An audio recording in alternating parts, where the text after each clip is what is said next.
Let's make sure I bring this every time. What's that? Laser oh, you're pointer. laser pointer.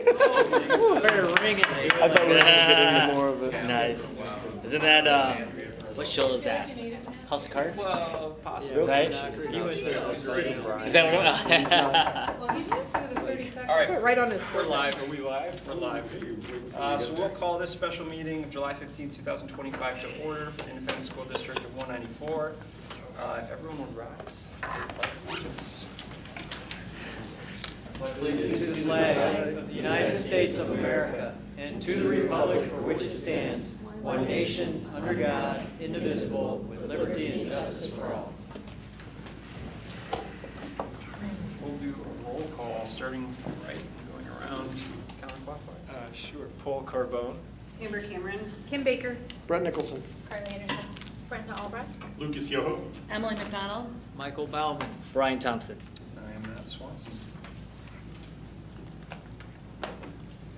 All right.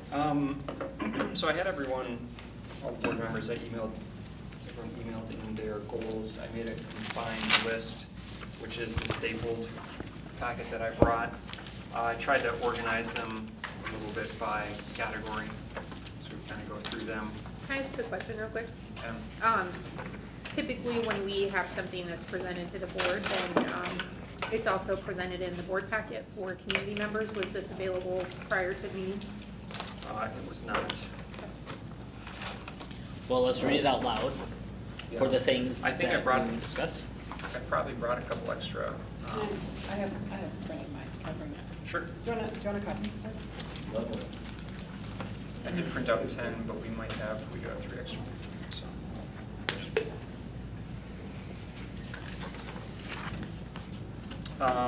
Yeah. So maybe before we go through these, so because I had a chance to read some of this, I don't think I'm aligned with having academic goals and financial goals. Let me rephrase that. I feel like there's 3 sequential steps that we should be thinking about when we try to come up with how we want to measure things, or what our strategic goals are, or annual goals are. So you can have that. All right. I feel like what we ought to do first is figure out what are the key metrics that we want to monitor as a district as a whole, and all the different categories of whatever it may be. And then once we figure out what those what metrics we want to try to capture, or what the objective is that we're trying to capture, then we ask ourselves, what is the goal that we want associated to that for this upcoming year? And then so that's kind of like step 1. What are the metrics? Step 2. What are the goals that we want for those metrics? And then we end it with, what are the initiatives that we want to do this year? Because those initiatives may have nothing to do with the metrics or the goals. Once we place the goals to the metrics, that pretty much is the goal for the administration and where we want to go. So as I read these academic goals, I think what I'm looking for is, like, I want my monthly or quarterly, what does that dashboard look like? And that's what I think we need to get to first, because that's how we should be monitoring the district. But what are we going after? Yeah, that's. Well, I think that's what we need to talk If we don't through. have a goal, we don't even know what metrics to start considering. We're just going to be, everybody's going to say, oh, I'd like to know this, or I'd like to know that. Yeah. I mean, we have to have some high-level direction, and then you can figure out how you're going to measure it, what kind of time bound you're going to place on it, and move forward with it. How do we jump the gun? Well, I feel like also, I think what needs to be discussed right away is like, you did that, Matt, but differentiating between board goals, district goals, and superintendent goals. Yeah. And they're kind of all mixed together, and of course they should like align and support each other. But I think those are very different conversations on how we would approach this conversation. Where do we start? So I think let's start here. Let's start with because I'm 100% aligned. Like, we should have the lens of, all right, what are the district goals that we want? And then the first topic would be academics, right? Like, that's the topic, right? With the school board, with the school district lens, what do you want to see regarding academics at the school district level? I guess I'm confused because I'm looking at this going, we don't write the goals for the district. Like, the district has a strategic plan that gives us the direction, everybody the direction in the district of where we want to go, and that's our goal, and that's what we're shooting for, right? So like, if we want to have some targets for the board, like, it should be things that the board can actually do, and then we can take the other things that we want to put as far as like direction that we want the district to go in as narrowed down from that strategic plan, and you make that part of the superintendent evaluation process. Well, this is the direction we've given the superintendent to go. Because, I mean, we can't just start going around the district and say, hey, Mr. Lucas, like, this is what I want you to do today. Like, that's not our prerogative. It's not. I mean, so let me rephrase this. It's like if we're a school board and think of us as the directors of a company, right? We need to see what kind of dashboard do we need to look at to know that that enterprise is being successful. And that dashboard is going to have multiple categories of topics, like academics, like finance, like operations, like customer service satisfaction, or HR, XYZ. And so what we need to do is what do you want to know at the academic level for the enterprise / Lakeville area schools to make you feel comfortable that they are delivering on that service?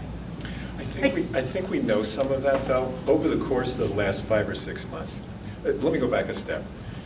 What Matt put together is a conglomeration of everybody's ideas to some degree, okay? And in essence, what I think this is, it's not a document like this is what we're going to do. It's a document of this is what we're going to discuss tonight, and make sure that these are the things, or some variation of these things, come to fruition. And Brian, you know I'm metrics and data, so I'm on your page there, but I think it's the reverse, honestly. I think, if I may. Yep. I think we need to understand, back to Brett's point, but I believe this too, we need to understand what direction we want this to go, whether it's academically or finance. And my sense is academics and finance are the top two. Top two categories. And then we waterfall down from there. But I think academics first and then finance, we want to make sure there's academic success. We want to make sure we're not going broke. And then after that, what's left, if there is anything left. Yeah. Let me share two things and then go I'll ahead. pause. One second. I just want to respond to one thing on Kim. I don't want to put us in a box, though, as a board and say, Right. we can't have initiatives, right? Yeah. Because plenty of initiatives were shared, and we'll discuss them. But because we have been observing things, and I don't want to keep saying like, hey, this is our general overarching thing that we're monitoring, where we see some room for improvement, and we don't just come out and say it. Like, we'd like you to try this, or analyze this for us, and let us know what you think, right? I don't disagree with that. wanna Like, box us in. I just am looking at, like, we should have some, based on the presentations that we've received for the last several weeks / months, we know where some of our gaps and our holes are within the district and things that we need to focus on. So let's identify like what our priorities are for the year, write our goals around that. And then I think of some of these district initiatives or things that you've put in there will fit under those goal areas. And those would fit in as like key performance indicators, like to show that you're making progress towards it. We need, but you got to have those metrics first, you guys. I mean, here's an example, all right? Putting the school district lens on, what do I need to see from the school district to help me understand that academics is progressing, or academics is meeting the target, whatever that might be? And so I had a chance to come in and we went through that data presentation. Here's one example, all right? Academics. Reading, grade 3 reading levels, all right? And maybe we don't need to get down to each grade level, but just here's an example. Grade 3 reading, we want to know what the Fast Bridge data is. That would be one metric that's available 3 times a year, fall, winter, spring. And we want to know what the score is for those that are meeting and exceeding, and so whatever that number is. And so I did some calculations because we're looking at the data. For grade 3 reading, the number is 74.3 for fall, 73.3 for winter, and 72.6. And so if I was a school board member looking at that dashboard, I would be, okay, winter, fall, spring, here's your metric. And then secondarily, the other metric that I'd want to see is how many of the benchmarks from the MCA scores is the grade 3 reading levels meeting between red, yellow, green, all right? And so yellow means, according to the data, that we're meeting expectations. Green means that we are exceeding expectations, and you get a score. And so when I'm looking at this dashboard that would be available to me on a quarterly basis, I would see, all right, the FastBridge data is this, the winter data is this, the spring data is this, and then But we have access to that data. we have access, but I'm suggesting that we should have a singular dashboard that has all of that for us, and we use that as a North Star. Now, as a group, we might decide, okay, now we've got the data. Do we want the FastBridge data to be at 72.6? That's the question. Do we want our MCA benchmarks to be 11 yellow and 2 green? And so we can say, no, we don't want them. We want 5 yellows, or we want 5 greens. We want the benchmarks from FastBridge to be 78%. And so then we're establishing the goals for the district at that metric level. And then we do that for all the academics. And then from there, those goals is what that's his directive to go figure out how to get this to green. And go figure out how this gets to 80. That's how we should be doing it. And so when I look at this document right here where it says, by June 2026, 100% of core academic courses in all schools will use curriculum and material that are aligned with Minnesota academic standards, I view that as an initiative, because it's not a metric that I can track. What we need to get to first is documenting what are the metrics we want to track as a dashboard so that anyone can come in and see, are we doing good, are we not doing good? And then what are all the initiatives underneath throughout the year that we might need to do? Can I put a pause on this for a second? Because it's not that I'm not wanting to look at the data. We have access to the data, and I've been, weeding through what we have access to. But the thing is, we've had access to this data. What are we going to do with it? So you're saying we're all at 70%. Okay, well, you're going to put a target on them that you want them all to 80%? I feel like some of the things that we've been talking about over the past, several months are impacting these scores, and we can't ignore those things. For example, the teacher mentorship program, having supports in our classroom for that, the interventions, making sure that we're using high-quality But that's not interventions, our- because if we don't have that, this isn't going to come. But that's not our choice. That's not our place to tell them that's what they need. But We you're need- saying it is, No, because well- you're tracking this, well, so well, it's what the we're- same thing. But we're tracking the metric. We as a district feel like, hey, we think we can be at 80. Figure out how to get there. Can I add something to this? So I come from a current strategic plan at the University of Minnesota that's, I think, similar to what you're talking about, where there's many metrics and there's actual numbers assigned to a variety of goals. I think I should, and there are some school districts that have a strategic plan or a goal that looks very similar to that. I think that's interesting to think about. And some districts have their benchmark data, where are we now? Yep. What would it mean to progress? What would be the Baseline, range? target. And then what is our aspiration or Yep. our dream goal?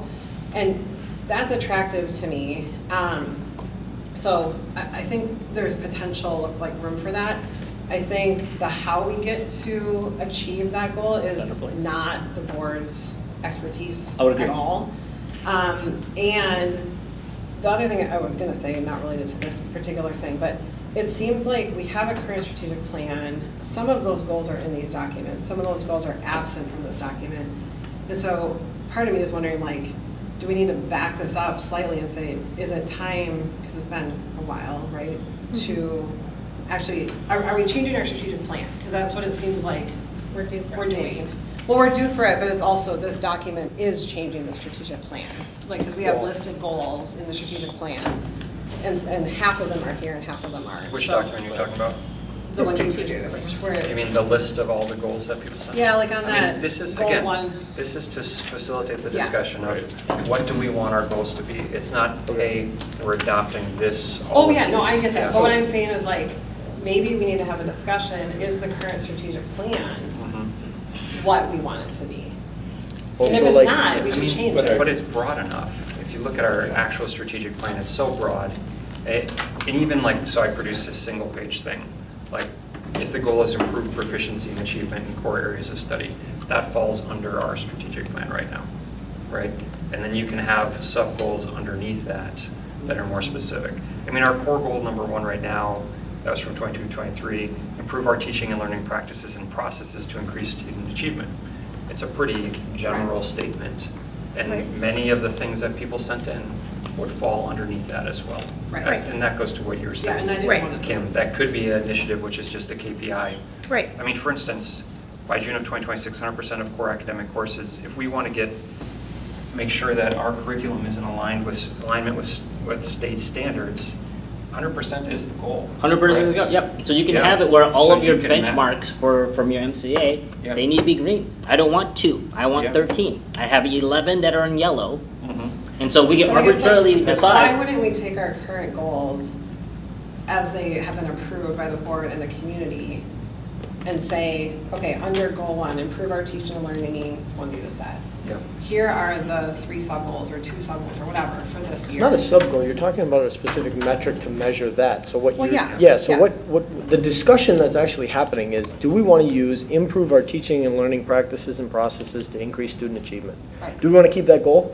Yes? How do we measure it? That's where you're going I don't right want to now. get to goals, guys. We got to get to That's- what do you use? What metric do you want to know? Yeah, to how do you ask measure it? if your school is being productive? That's it. But- And so I don't care if let me rephrase that. It's not. I don't mind. It's not important to me if our curriculum is not 100% because my metric here is telling me that. My metric of your MCA results is telling me that your curriculum is not where it needs to be. Because if I've got 11 that are in yellow status for reading grade 3, then like what are you going to do to get there? Well, maybe that's up to him and the district's administration to figure out. We got to look at our curriculum. I Yeah. would disagree that it's just curriculum based. Now we can reinforce them and say, yeah, we agree.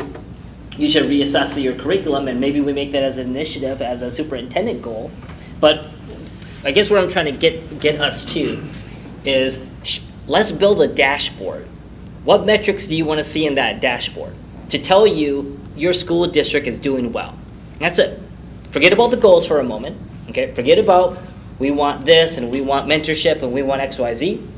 That's a part 2 conversation. We don't even have a part 1 conversation, which is a dashboard for, as a school board, that we look at quarterly or monthly that says, our school's doing great.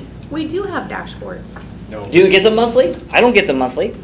I get a financial report that's part of Well, we have access to the dashboards that give us like the enrollment data, like all of those things. And then I can pull up the academic scores if I want and look at them. But I also don't want to just focus on like 3rd grade when we have E through 12, not just K through 12, and you Yes. guys are focusing I on that. understand, We but- have early childhood too. And I do want to provide some educational background and context to this conversation because you're really focused on these scores. And do you know why they started doing that? Like, I mean, we've always had tests to some extent. But, I mean, we always talk about, oh, after COVID, we slipped. Our scores as a nation, the United States of America, started slipping in 1982. This was a problem that was identified in 1982. They talked about it for several years, and then the big response to this problem was the No Child Left Behind Act. And what did we say that we were going to do? We didn't look at curriculum, we didn't look at instruction, we didn't look at supports for teachers. We said, we're putting more tests in place for districts and they have to do it. So now instead of 1 standardized test a year, you guys have to do 2, right? 2 different ones, measuring different things, giving us outcomes. Nothing from anything that any of those tests have done has changed our curriculum and our instruction to actually show What- academic But What success. metrics- what but metric- therein lies the purpose of our responsibility to put a direction on these types of things. Oh, I 100% Brian? agree with you, but I Okay, just but- don't think the scores are the Yeah, ones we focus on. But if I may, Brian, I'm in your camp with metrics, I'm in your camp with data, you know that, all right? But I do think it's flipped, and let me explain why. First of all, this is an opening salvo, okay? Right. We're not going to have drop-dead goals tonight. Right. What we, I think, need to do is we need to have discussions on content and directions we want to do with academic achievement, with finance, and if there's a 3rd category, but I think those first 2 have to happen, just have to happen. That being said, once we understand what directions, like proficiency to 90%, okay? Then we have to understand the metrics, which to me is step 2 instead of step 1, Brian. Because even if we go with your premise and we say, let's do metrics first, you don't know what metric you're even thinking about unless you start thinking about a directive that will, Right, you don't know what variables are going to impact the outcome. therein lies my point. Yes. Okay? Yes, So- that's what I'm saying. He put it more eloquently. So Brian, that's why I think we can go in the same direction. It's just step 1, step 2. Go ahead. Yeah. I'm sorry, go ahead, Matt, you're the No, I- chair. My apologies. It's all right. So I've taken notes at board meetings, and I've been trying to give my staff direction. And I think Director Thompson said multiple times, academics, finance, operations, HR. Did I say that right? Yep. So I think in those lines of operation, and with respect to the idea of a QBR or a monthly or whatever, we've started to do work to shape that. I think Chair Swanson, we shared with you from on the academic side, which we've prioritized for obvious reasons. Finance and academics we've prioritized. MCAs, MCA benchmark reports, FastBridge academic benchmark, FastBridge academic growth, ACT, advanced placement, grad rates, and PSEO. And being able to articulate and paint a picture with data in those areas as a place to start and nested in the existing strategic plan. I think Director Cameron said earlier, and maybe Director Baker said it as well. We have for lack of a better description, a vetted and existing strategic plan. So I see the structure being in that format to give the efficacy to the work that preceded this board, but exists within the system already, and also to bridge the desire of this board to be more data-driven. We talked about zero-based budgeting, and that is another element of this that maybe isn't qualitatively stating a dashboard per se, but there's a method behind that with regard to how does that improve our financial standing, if you will, and our trajectory. So that's how I'm seeing the framework here, and as I read through these, which I understand are just primers, or primer, whichever word you like. I don't know what the Brits say. Primer? Primer. So I mean, as a staff, we're really on board to try to operate within a framework that is meeting you where I think you want to go here. And having some experience doing this in the past, my learning is that if you shape it under a framework and you create that data picture with dynamic data, not static data, that you can be effective in sharing not just internally but externally with our public what we look like and what those measures of effectiveness are with your key performance indicators. I mean, I see this clear as day. The challenge internally is to produce that at a high level and so the fidelity, the efficacy, and the frequency on a cadence that's going to be demonstrating improvement over time. Can I ask you for one, do you see any distinction between district goals and superintendent goals if we're structuring things? Because it seems like whatever we set for a district goal is going to be kind of on your plate. Yeah, I mean, Right. To me, they're superintendent goals. Yeah. And I don't mean this arrogantly. I am the district until you fire me and I'm not the district, right? Or I could retire. If that doesn't work out, sorry, just having a little levity there. I don't see a distinction. I do see I see board goals maybe being different and a distinction there. But for me, it's district goals, superintendent goals. I can align underneath that, and I try to work with every one of you and meet you where you're at and try to systematize what you're asking for. I mean, that's what I'm trying to do. And I'll go back to academics, finance, operations, HR.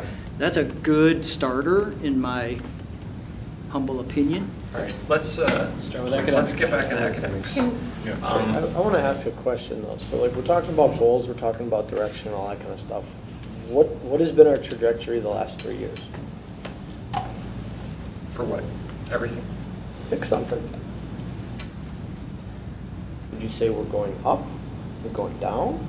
We're getting And what better? metric? Yeah. Great question, but just looking at it More from people our are coming goals. to our All of our Yeah. goals are improve teaching and learning practices. Okay, that's a goal, but why? Why was that a goal? Are our practices Red going because- down? Are we, Go ahead, Carla. like, I was what gonna is say, our issues? I Like, see one of the biggest challenges of where we are at is that we have not evaluated ourselves, we have not evaluated the superintendent, we haven't considered kind of what are, maybe not considered, but it's hard for me to say how we should go after academics when we don't understand the problem of, I mean, it's multiple things. So I think we have to, when we think about how to improve academics, we have to come at it from multiple angles.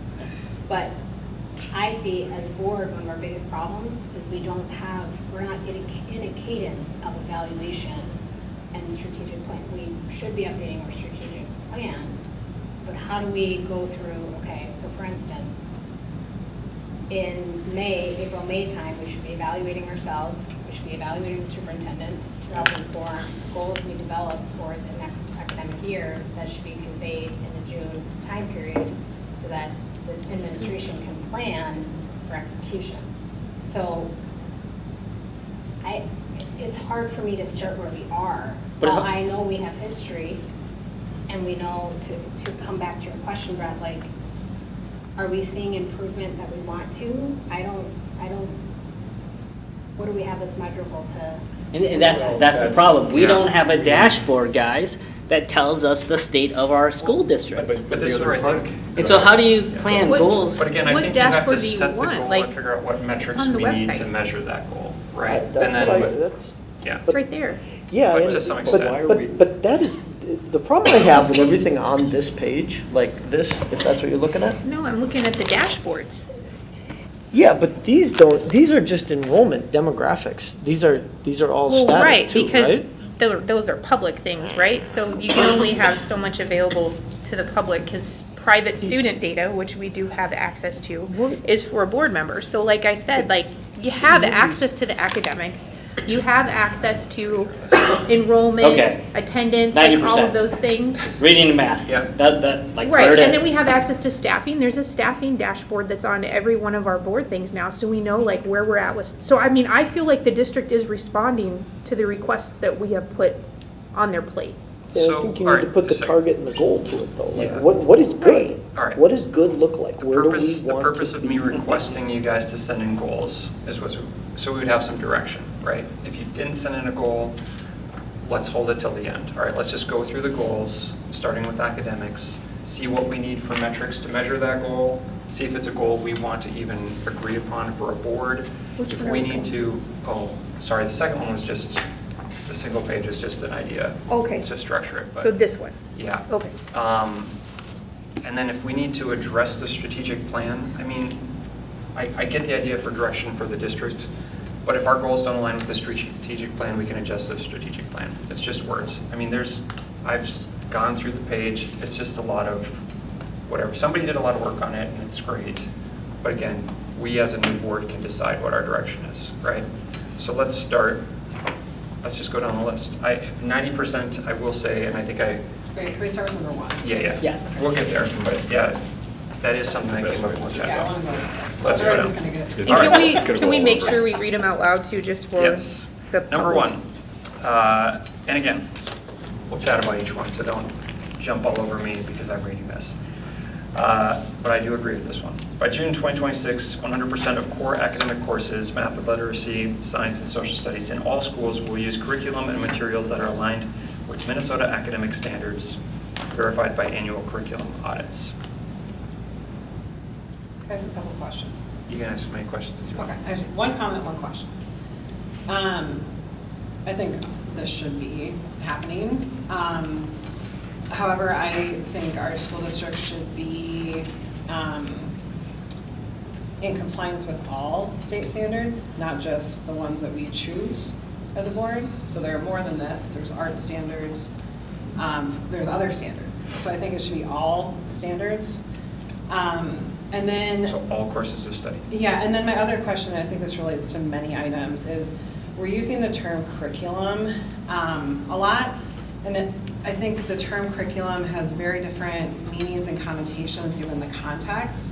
As a board, I would hope that we are, when we use curriculum, and I would almost suggest changing it, that we are talking about learning targets. So as a district, for each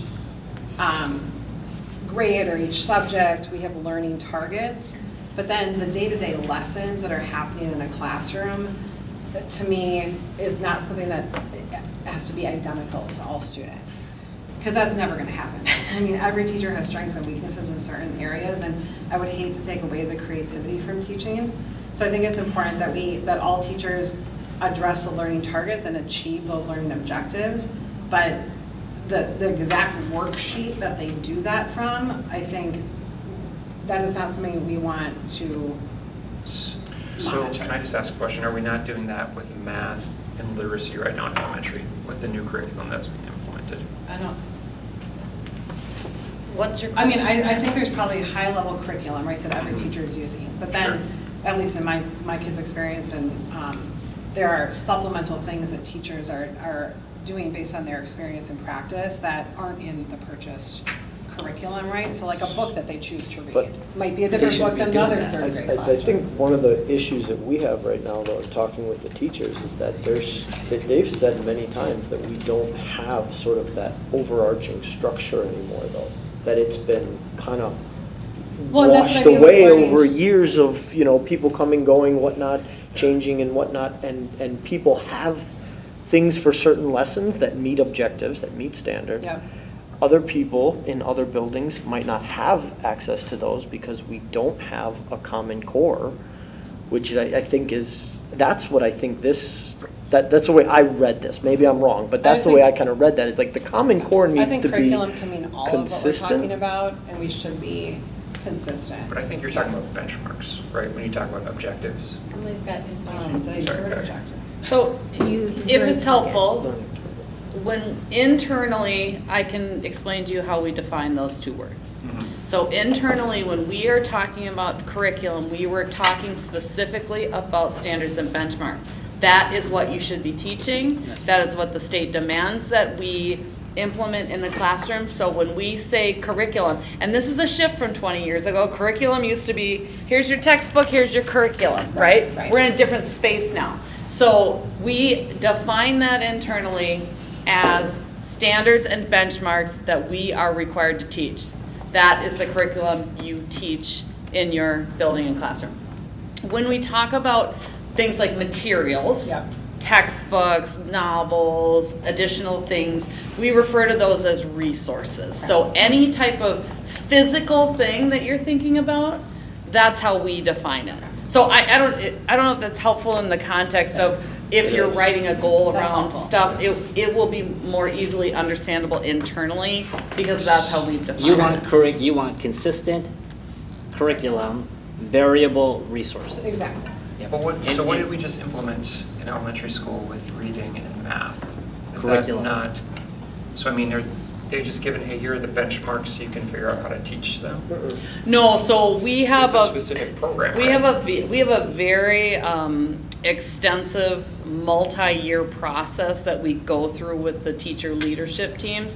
And the first thing they do is start with those standards and benchmarks, because they have to understand at a deep level what is being asked of them, what are they supposed to teach, and to what degree of rigor. And that's sometimes where we see students underperforming, is because we may not be teaching that particular benchmark. That's a different conversation. So then what they do is they take all of that, once they understand what those benchmarks are and what the expectations are, then they move into the resourcing phase. And the resourcing phase is where they take a look at a wide variety of resources, and they put that up against the standards and say, how much of this resource is actually teaching the Minnesota state standards and to the proper degree of rigor?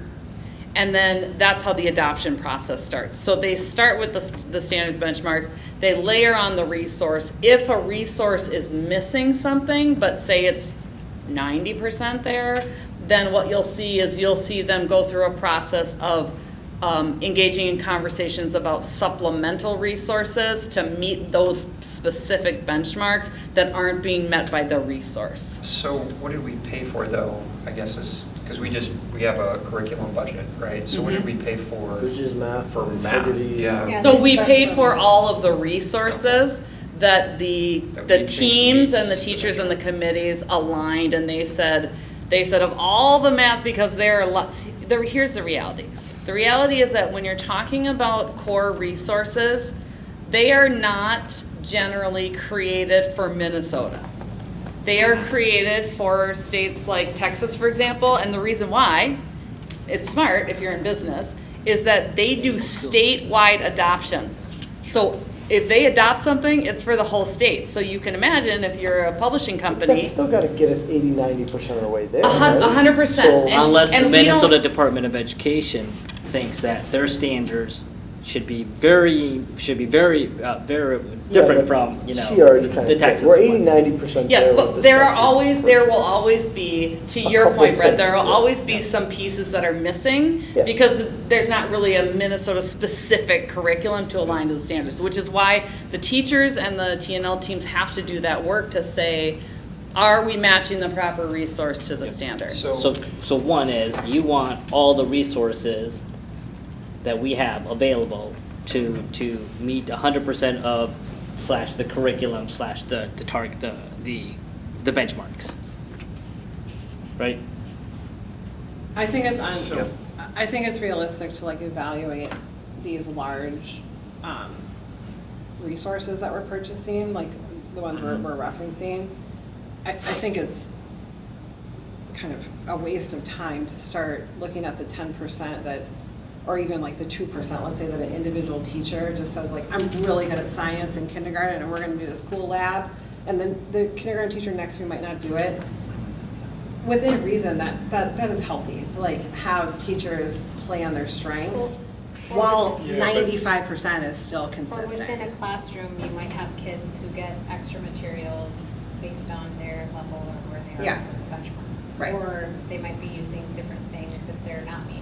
Is that in other appropriate? words, I mean, I don't if think you we have one should- kid that goes to Lakeview and another kid that then they transfer to Eastview, like, don't we want things to be consistent? So I- this And I is think number that- 2, right, which is kind of related to this. It does, all this discussion sort of dovetails into number 2, because one of the things that we were looking at or talking about, was that the same education at a grade level, no matter what school the student's attending. So if a student's in middle school A and learning about puppies, and then in middle school B, they're learning about kittens, but both schools aren't teaching puppies and kittens, they both come out knowing one subject, but not the 2 subjects they need. So the point is that we're trying to get and Amber, we're not talking about breaking innovation. Teachers need to be creative and innovative. I agree with that 100%. So I just don't think every resource needs to be evaluated. But we there need to have still needs to be a resources that hit the consistency. benchmark. Yeah. But Yeah, that, so- Or how they're teaching it. Okay, We don't but have to- yeah. back to the question, what do we have today? What subjects are we missing stuff, or are we out of date? Is middle school math 15 years from a refresh? Because that's what I've heard. people are saying, we still have duct tape textbooks that we're using and stuff that has been from 2010. So that's the type of thing that when I saw this, I'm like, yeah, sure, do it. Let's get up to date across the board. So where are we with all of this? Like, what's, okay, we all know that now, K through 5, math will be consistent. And literacy. Literacy K through 3, because we It was all. 4th and 5th though was a, Math, But they're reading. flipping. yeah, but we didn't have anything new in Should be. 4th and 5th in reading though. Because Hegarty only goes to 3rd. So that was the new thing that we bought. So 4th and 5th, explain to me, what are we doing there? Are we doing anything new in reading? Do we have a new resource? Do we have new resources for reading? How about 6, 7, 8, 9, 10, 12? Like, run me through it. Like, what are we missing stuff? What's current? What's not? Yeah, I mean, we have because we follow the MDE standards review timeline, we have different God, subjects different subjects in different states in Yep. terms of that, right? So I think you're all aware of that. For ELA at the elementary, so ELA they're in the midst of a review process, also of the READ Act work, around evidence-based practices. So we have teams of teachers at all levels. Right now, K-12, pre-K-12, working on doing work around literacy and the standards around literacy. That said, because the state now is determining what our options are for resources. So like for math, we can go look at every and any math curriculum we want. The state is determining that, and they have not completed all of their work. They're So determining what's reimbursable, right? Right, Or some will of be it is reimbursed. reimbursable. Yeah.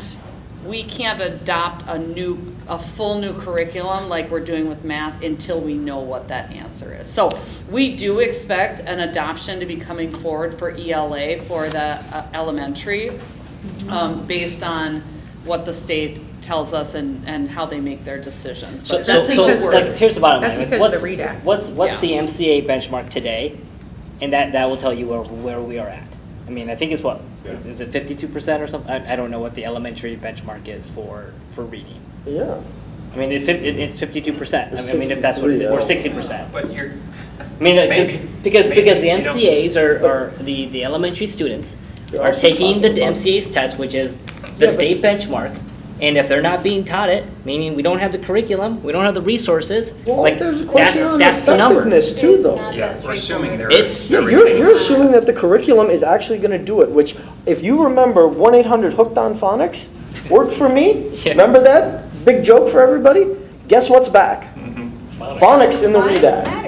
Phonics matters. It's a huge thing. This whole idea of like, oh, read the first 3 letters of the word, So and then guess are what you- that word so are is you, to so are meet you in the asking? Are you sentence. asking what percentage of our elementary reading resources are meeting state standards today? Ballpark.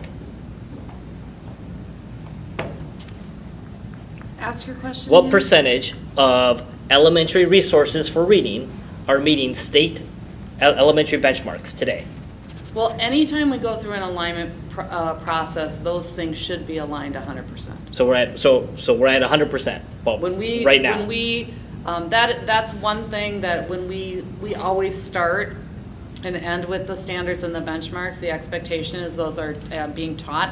At the elementary, we have our continuous progress report, which reports on standards and benchmarks for students on how they're doing, so Yeah. everything has to be But aligned. but let's be aligned. Like right now, 100% of our resources for elementary Well, I would meet not- she just MCA said that, benchmarks. she just said that we can't, because the state turned us on the head and said, we're doing the READ Act, this is what you have to do, and you have to implement our chosen curriculums to meet these targets that we've set through the READ Act. So a lot of districts not. had the phonics curriculum, right? And so we've implemented some phonics, There's literally only one curriculum that's approved right now at the state level for comprehension, and that's Wit and Wisdom. We have no choice but to choose that one until they finish their process, if you want to be reimbursed as a Yeah. district. Is that the best one?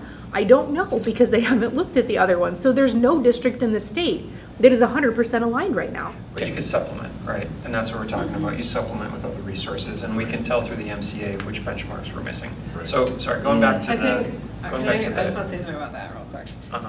I agree that having a strong curriculum is important, is a key driver in student performance.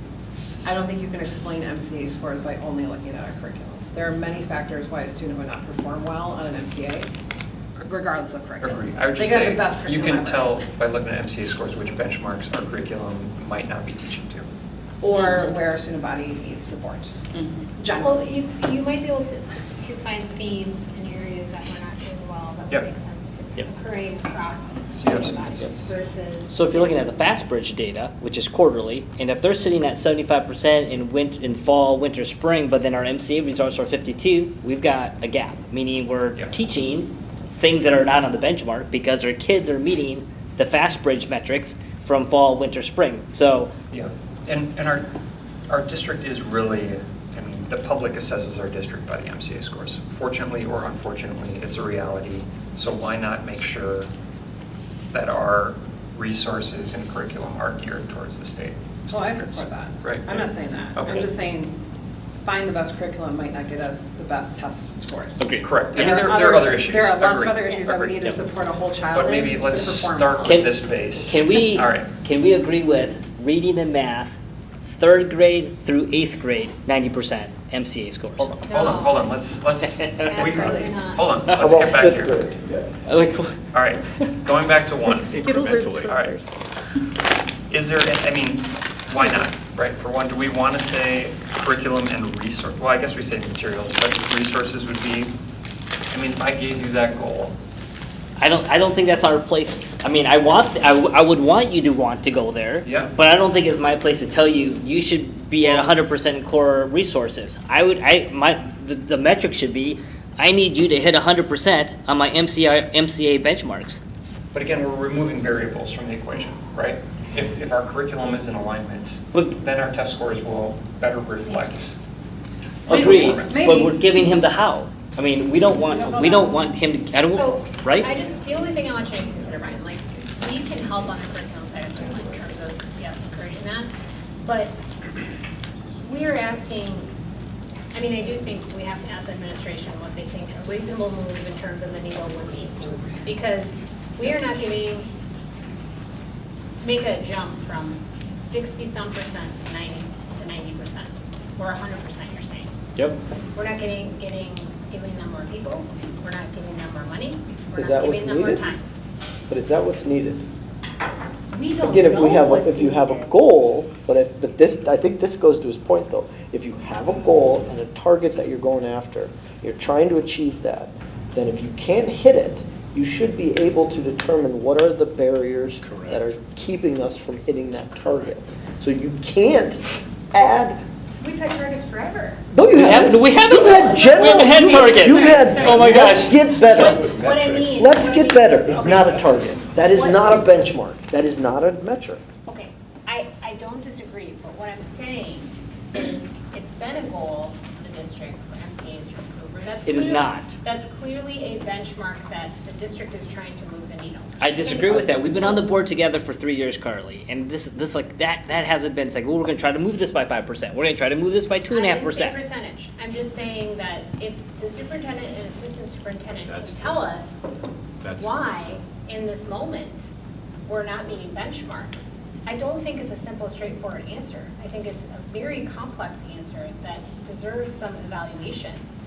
But just slapping a number on it, to me, in this juncture, when we don't have, like, we have a problem that we haven't dug in to figure out, I mean, the Carly, nation has a problem. If I think this is important, and you're making a point about how do we quantify this? Because we're not sure why it's happening. Here's my concern, and I'm going to go back to something Brett said a little while ago. We've been looking at data that's been provided for, and I don't know if this data is good or bad, Emily. honest to Pete, I'm just seeing numbers. But 6, 7, 8, 9 bridge scores, we saw in February, I think. We've seen MCA scores, whenever we saw them, okay? We've been asking for 5 months, where is the data? If these numbers aren't legitimate, give us something that counts. Haven't seen it yet. That's not a derogatory comment. I'm just making a factual statement. So I'm going to come back to something you said that I think is important. You got to put a number on it to create a challenge, and then all of a sudden people are motivated to be either innovative or come up with, we need A, B, and C, because with those 3 things, we can get you 5%. Okay, now the board can help you. We can get you those 3 things, and you get the 5%, and we got 12,000 kids that are going to be better in the world when they graduate. That's where we're coming from. Do we know that if we improve MCA scores, that they're going to be better in the world? Give me another No. number. Indicator. But give me So- Is it, but is give me that that. helping define? Yeah, actually, okay, so Yeah, because go we're ahead. all into evidence-based research and everything else, so Connecticut State Department of Education, early academic proficiency, mastery of reading and math skills by the end of 3rd through 5th grade strongly predicts high school graduation, reduced remediation, better life outcomes, academic self-efficacy. Belief in their ability to succeed is a leading predictor of performance and motivation. Students with higher self-efficacy are more resilient, perform better across grade levels, and Brett, I think we all let's see, know like this. that's all what we're Alright. talking about. But that's exactly the Let me, point. let me So, draw us back yes. to the goal, okay? The goal is For what? Hold on. MCA? So, I mean, it's far more yeah, complicated. we can than chat, that. we can chat about That's number MCA's 3. Maybe we should reliability. start with number Proficiency. 3 and we'll come back to number 1. Because I don't have Number any three would be feeds into That's number not a 3. bad idea, Hold on, Ryan. hold How do we on. measure proficiency? Where's my gavel? Can we start with 3? Yeah, you want to go? All right, hold on. Okay. No, we've already, we're a little deep into one. Okay. So the goal is increasing academic outcomes, right? No one is going to disagree with that, right? That's what number 1 is about? No. I'm just saying No. generally speaking. Number 1, we are responsible for curriculum, right? For approving textbooks and areas of studies. So why wouldn't we as a board be able to set a goal that we want to make sure that the curriculum that's implemented and used is not only consistent, but going towards the standards that we want taught in the school? Because again, if we're going to evaluate student performance, don't we want, a consistent, education so we can see how students are doing across the board? Yeah, I support this. I just want to make sure you weren't reviewing every worksheet. No. Yeah. No, I would agree. Like, Yeah. and that's, Well, There's So, a big I difference guess the in question is- micromanagement and like Right. the overarching, I agree. like, hey, we're pacing at a similar I level, just want to be right? clear Like, what we're All right. talking about. And we're doing it should be addition, broader than- I think it subtract, should be every subtraction. I'm going to say standard. all We should- course of Every studies standard. that Well- has a study. All or, MBU state standards. I disagree with that, and Why? I would love We that have for, to. I would agree.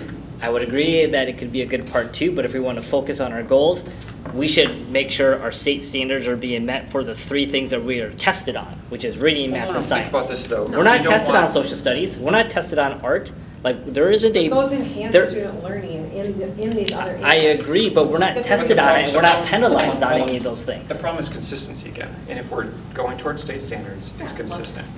Yeah. Agreed, Yeah, so you're then, not teaching- so then what do we tell them to focus all their energies on? Because I don't want it on art if we can't even do reading right. So from a priority ranking. Have you ever watched Mr. Holland's Opus? From a priority ranking, what's, like, we need to focus on the state So, standards. You can't drill kids 24/7 and they're going to read better, right? I understand. There's research, right, Yeah, that yeah. shows participation are increases reading scores. I So understand, but you if have to our, understand the relationship but between if we are these. tested on reading, math, and science, let's make sure that our focus is on reading, math, and science first. And our kids are going to know how to regurgitate, and that's it. I mean, That's what I'm worried about. you could argue, and I think this is right, literacy is probably primary. I mean, you learn to read, then you read to learn, as somebody recently told me, which makes a lot of sense when you think about it, right? So if we're going to prioritize on making something consistent first, I Yes. think you can have priorities within that list. That's what I'm saying. And focus on our core studies, but everyone, like Amber said, everything should be aligned with the state standards. There's no excuses. I agree. My vote would be to I keep did. this all. Okay, so minor compromise.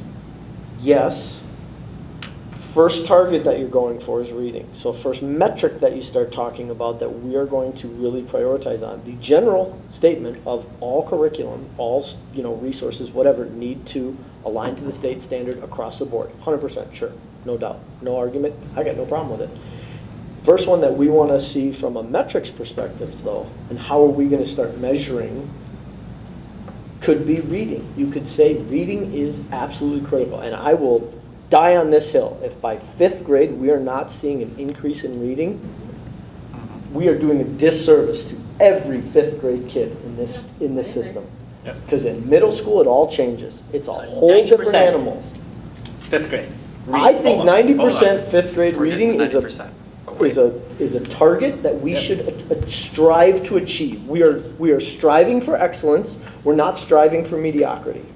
So the goal being 90%, I think, is not unreasonable for 90% of our kids that have the capacity, and I guess you guys, people who are specifically in Okay. education, I don't know. 3 how grades SPED done. gets measured with Academics. the rest of them, but- 3rd grade through 5. So I would So just- in 5 years, But we're not gonna meet 90%, this goal. 90% is impossible to make that All right, level of all growth right, in hold a on, year. hold on. But we Since have everyone's those jumping to priorities. 3, let's just But go then to let them 3, come back to okay? us and We're- tell us we're if doing they're one. reasonable. Did we agree on number? Did we agree on 1? Are we in agreement? Okay. No. Yes. I am not in agreement with 1 because that is the how, and I would expect them to figure out what they want to bring forward and how to get there. We are This is responsible. the what, and then they go do that. They No. figure out Are we No, how. gonna this is- have this is- all these them as goals, like The- refining all the of metric- these? I don't know. No. Well, That seems We're like gonna, what, no, Amber. We're it's gonna be here all night. not But the- everything- there's some things that we Not might The not. metric that we need to be driving, or the metric that we ought to be monitoring, is the MCA score 90%, 5th grade. 3rd grade, 5th grade, All right. 3rd grade, 4th grade, 5th grade. Can I ask I a don't know question? that MCA Emily? is the Can I- ultimate can- goal here. You Thank guys you. are teaching and Yeah. learning. What's I mean, it will proficiency? be a Well, goal, hold but on. not the goal. There's 2 conversations going on, so let's Well, make we're sure. still on 1, all right? No, I'm just saying Let's there knock was- out 1. There was start a conversation and start a conversation. Just for people at home, we need to be careful that we don't have side comments. So is a conversation regarding number 1? No. Then let's not talk about it right now. can I ask All a right. question about number 1 though? Yeah. So my point, and Paul, I appreciate what you're saying to me. However, we can all agree on 1, we can all agree on page 2, number 6.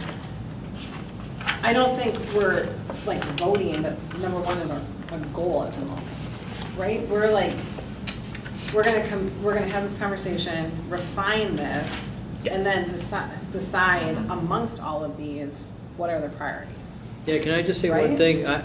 I'm fine with that process, but at the end of the day, You need the to- buses are warming up out there. Yep. And I'm gonna move out with a purpose, and I wanna meet your intent.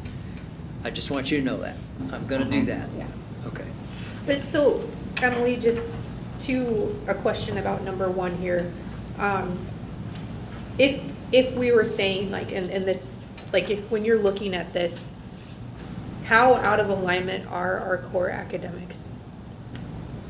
Well, I would say our core academics are aligned to the standards and benchmarks. Okay. I think where we experience some challenges is around resourcing, number 1.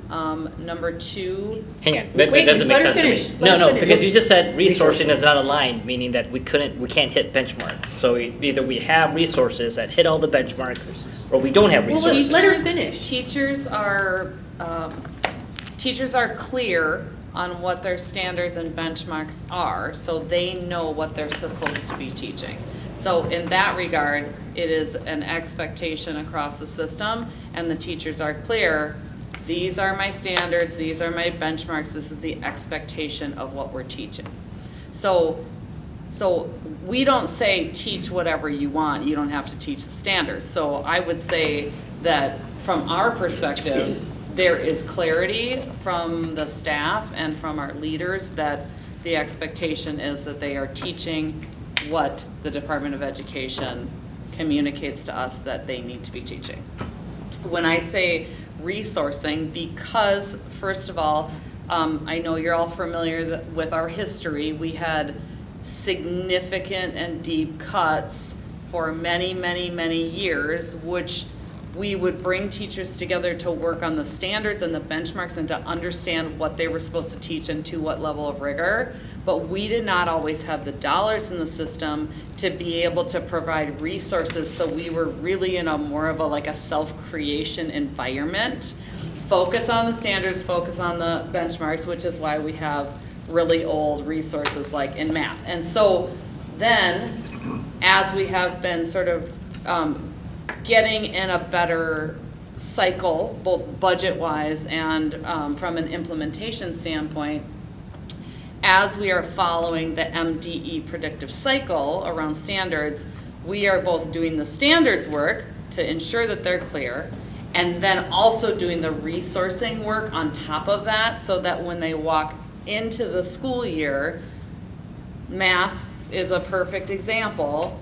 They have clarity around what I'm supposed to teach, to what degree of rigor, and then what are the resources that I have to support me in my scope and sequence to teach the students over the course of the year.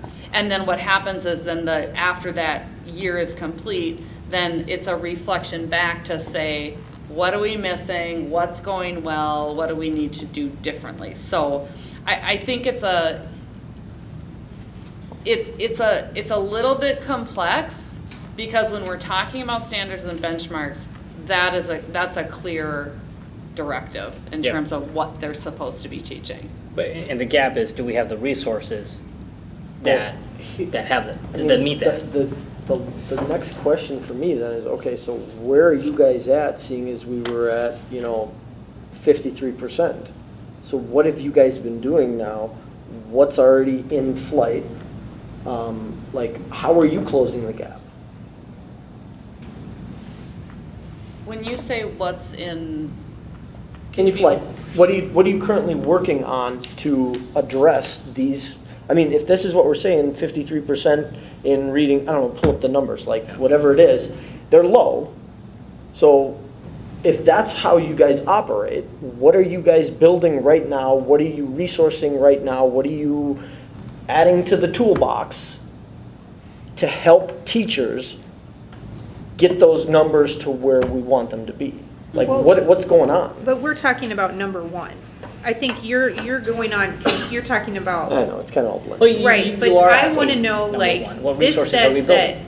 100% of core academic courses in our schools will use curriculum and materials that are aligned with the standards. So I want to Which if know we're failing. where we're at with that. And she's saying that we have some, but due to budget constraints over past years, we haven't been able to build our curriculum to the degree that we have wanted to. So give me a number. So then if I Like, look what at is that? this.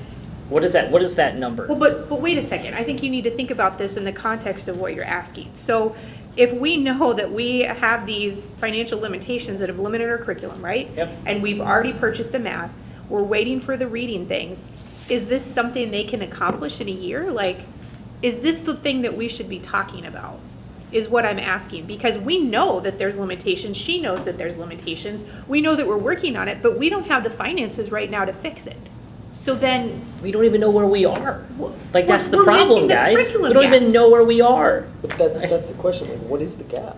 Well, Yeah, you're well- implementing and reading a math curriculum. Yeah, they are. I mean, that seems At elementary. huge. In elementary? right, Yeah. Yeah. I mean, What's secondary doing? That takes care of a big chunk. right. of it. You're exactly right. But can that be done in a year? I don't know. Right, we don't have the money to buy a new curriculum for secondary. Well, and it assumes that our current stuff is not aligned with the standards. Right, either. so we know that. That's why I said we already know this. Like, we know that it's not Well, aligned. no, I think the Well, issue how is far off is resources. it? What resources are we using, not the curriculum, right? Well, Everyone's it been- says we'll use curriculum and materials that are aligned. We know that they're Yes, not the Yeah, there. let's change the word Curriculum. curriculum to resources. But resources, like what tools are we using, might not be consistent. Change materials and resources. I did Yeah. change it, yeah. I agree. All right, so I think this is fine. The question is, by 2026, can we do all of them? I don't know. Well, we need 8, we should have 8. How about we start with the first step, like, let's do an assessment to see where are we today? And what's the percentage of our curriculum that is not even close to our I would like to know where we're benchmarks? out of alignment. I think that's a better question. Well, so, And then when we get that assessment, then we can add a target, which would be one of the metrics But that that should we need to see as a be dashboard. something that's continuing. Yeah. Right, Our but I think curriculum- that this is an important question. What he asks is very important, because when we go to the community and we're asking for levy support because we need to but like we're doing a learning levy. If we can say like, based on all of these past things, I was a parent when music was cut, when art was cut, when we were going through those big cuts, and we can say, this is where we're at with our curriculum. Yeah, Right? 67% of our reading curriculum does not meet state standards. Right. We need money so that we Yes. can make it 100%. There you go. There you go. All right, All so right. do we have that metric today? No. But That would be a this great is dashboard part of to see. So. point I was trying to make with us putting all these goals out, is that we don't have an evaluation of some of these things, and we're putting numbers on it. Yep. and No, we're it putting gives our us we standards. can, we can get. Which is why we need to focus on what do we want to see. So we can get the number though. So We we're in can. agreement on the goal. We can get the number so we can refine the goal. Right. Be more specific. Yes, like I think 100%, like All right. based on what she's saying, but he's got it right there. Like we need Yeah, to know where where we're at now. the temperature. Okay.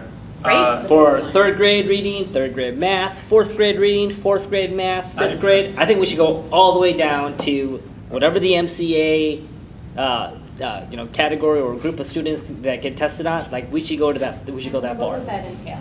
Wait, I just want to try to understand how you. No, We're still on number one. No, I think we're good at number one. For one curricular area? Want some Skittles? Reading, math, and I science, can do because some- those would be the top 3 priorities that we are tested on from the state. Thank you. So you'd have to I look. mean, I think for the areas that are either in the review process or are at the resourcing stage of the review process, they have that documentation. Yeah. What we are missing, and I mean, I would have to dig into this a little bit deeper, to be able to speak to specifics. But I think in areas where they either haven't been through the review process because MDE, we don't have new standards yet, then you're gonna Okay. see a larger gap because more time has gone by. They have less access to resources or less current resources. So I think what you'll see is all of the groups that have gone through the review process more recently, they have done that analysis and they could speak specifically to that. It's just the ones that haven't gone through that The ones that are process. more dated would be aligned with the former standard. Correct. So it's not like they're out of alignment. It's They're just not that they're out of updated. alignment, but I think realistically, when you under-resource teachers over a long period of time, what you can get is Cumulative effect. drift Yeah. in the sense of this resource is so out of date. I mean, just think about social studies, for example. We went in a couple of years ago into one of the elementary buildings and they had a previous text that they were using and it had a picture of a president 3 presidents ago on the cover, right? So you can't teach kids what's going on in, today's world if you're just teaching the textbook. And so what teachers do is they get creative and they say, okay, this textbook only goes up to 1989, so we need to supplement to meet these standards. Right. And that's when you see more variation. They're trying to do the best they can to teach, because again, they're rooted in the standards and the benchmarks. And so that's why you see that when they're under-resourced. How autonomous are these groups that are doing the curriculum reviews? I- How autonomous are the groups that are doing curriculum review? They are led by the teaching and learning team, so there are very specific steps and processes that they come together to work on.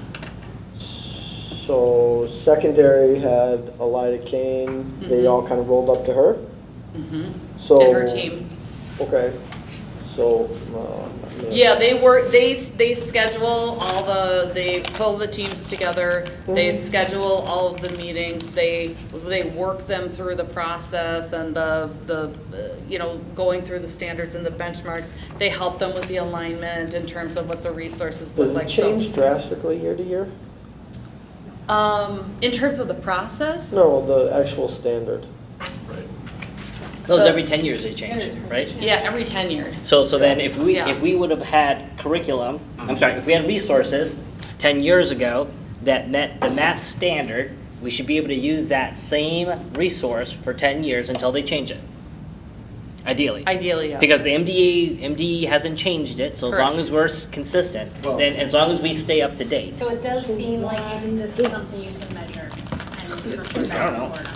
For sure. Good question. I mean, ideally, you get it right away, you're perfecting it, supplementing over 10 years, Mm-hmm. filling the gaps as you go along. The new math But is. anyways, awesome. okay, I think we're in alignment on one. I don't know if it's as much a goal as it is guardrail, but, It seems like a KPI, like we need to know. yeah. It'd be something on our school board So we'll dashboard. get- Right. we'll get, That says, the number of resources meeting state standards. Metric. You hit the goal and it's good for 10 years, right? Yep. Number 2, the district will standardize curriculum and resources, I'll add that, across all schools to enable accurate assessment of student outcomes from building to building. We've discussed this one before too. Well, would this be part of number one? It's Because kind of, but not necessarily. I guess the question is, do we want, It seems I like guess- it would be. And I think we're already doing well, the question is, assessments do you from want building to building. All the assessments are the to standardize assessments? same. Right, Yeah. yeah. I think So, but when the you question say- is everyone using the same resources? I guess the goal would be each school would be using the best resources, which would be consistent across. Well, what if you I just would add say we to already number- know the answer to that is no, because we're What not if you 100% just add on to number one. one, that is Right? standardized across buildings? Yeah, Done. Let's go. yeah, that could be. merged. Yep. Okay. But isn't it about learning content and not, I mean, one of the things that comment, I'm sorry? They're in agreement, Paul. Oh, you're in agreement? Yes. I'm mesmerized. Yeah, sorry. I just, my gosh, Number 3. Everybody said More go, Skittles. move on. whoa, all right, let's I know, I go. was like, oh man, finally, Let me guys. provide, let me provide context for 3. Sorry, I shouldn't have eaten that Skittle. They get stuck in your throat. So,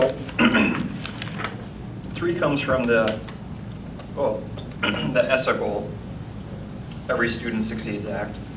Obviously, it's right in there, which is 90% proficiency. I'm not sure what grade levels that's for, but my understanding is that this goal is already being conveyed to the principals that are at least elementary and middle school, if I'm not mistaken. And so why not align ourselves with that goal on the board level?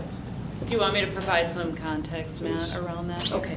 So annually, we do data digs, and we have school improvement planning meetings with every building and their teacher shared leadership team. So it's not just the principal, it's the principal and generally 8 to 10, depending on the building, other people. What we do at the district level is we set expectation around what the school improvement template looks like and what the requirements of those teams are to report in terms of how they are going to work on improvement efforts. So this year, we, at the district level, we set 2 expectations on this, we call them SCOP, the School Operational Plan, which is essentially their improvement plan. Okay, so every building starts with their own data, and the 2 expectations that we set this year on those SCOPs, and then they make their decisions about what their buildings need and will implement, was number 1, that the ESSA requirement, which we are still held to in the state of Minnesota, is that 90% of the student, or we will have 90% proficiency in reading on the MCA. So that All is, grades. yes, so that is something that we are held to at the state and federal level through ESSA. So we wanted to make sure that people understood that and that that is what we were striving for, and that's by 2030. So that gives us an opportunity to monitor over time improvement efforts to try to get to that 90%. So that's already on every single school building's school improvement plan, and they have created strategies around that. That's The new se- this year? But Pardon? Is that new this year? It is, that particular, so in the past, what we have done, because here's the reality, I will just be quite frank with you. The reality is that different buildings are in different places in terms of where they are with their MCA reading. We know that, we've looked at the data, right? So from. Yeah, right. What did you put in got the it wrong. Skittles? So, Don't eat the Skittles. so Don't eat the what, Skittles. what we have done in the past is we have helped them to set goals more based on their current proficiency levels instead of the final proficiency level, right? So we would say, okay, it actually is statistically possible for a building to increase X percentage, so we're gonna say this is the minimum, you can go higher, but this is the minimum you have to do. So the shift this year was away from looking at Floors. basically Going to floors, thank ceilings. you, and more to the ceiling. So that was new, for this upcoming year. That was a little bit of a shift. But from our perspective, this is what we're held to, and so we have to strive to get there. It definitely will be challenging, and it's certainly more challenging for some buildings than others. So right now, that's where we landed. Emily? Yes. I'm sorry, but is there incremental achievement per year? Yes.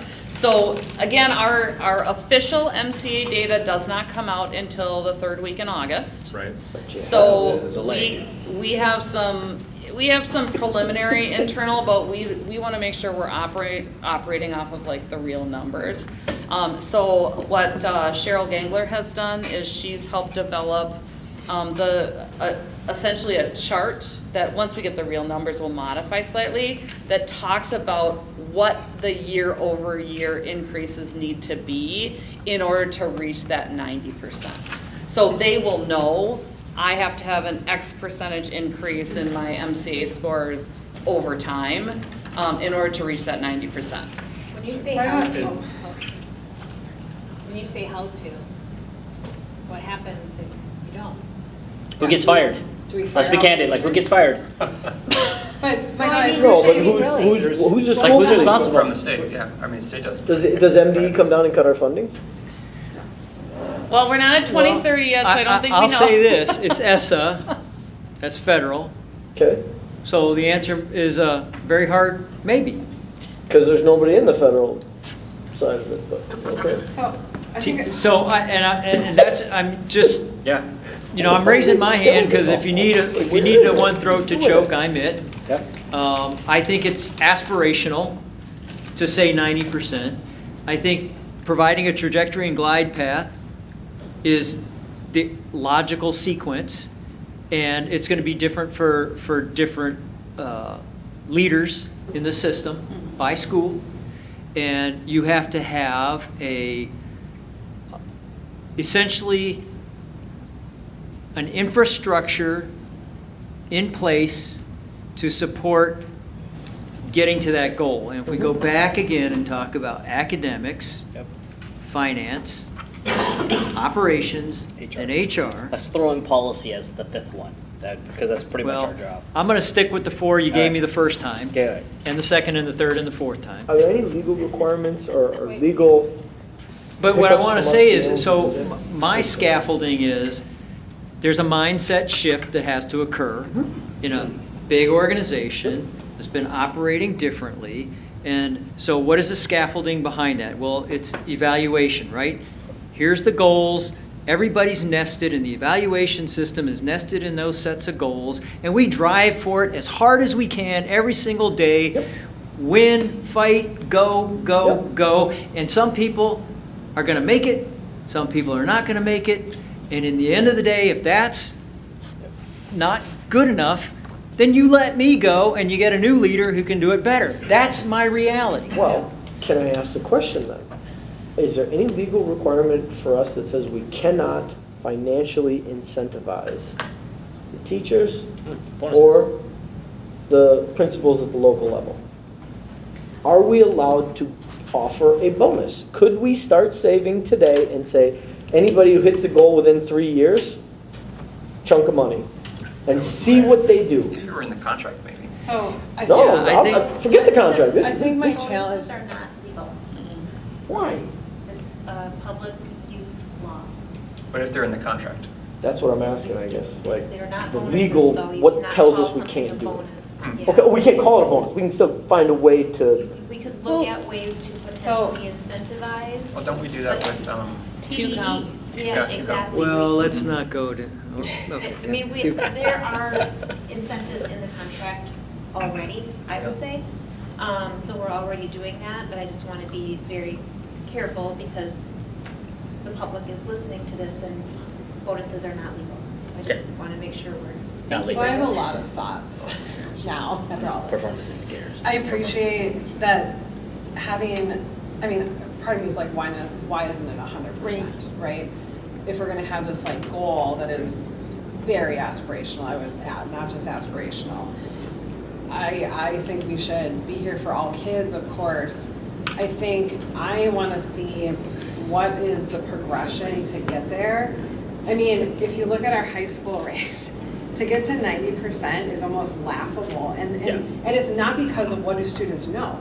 It's about how many kids are taking this test and Yeah. what type of, what kids are taking it. Our high flyer, our high performers are generally the ones who are opting out. So we cannot make students take this.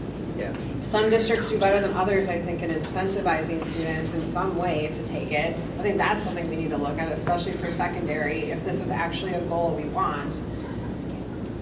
I'm more interested in a goal that talks about how are we progressing and setting like threshold ranges to maybe get to 90%. But to me,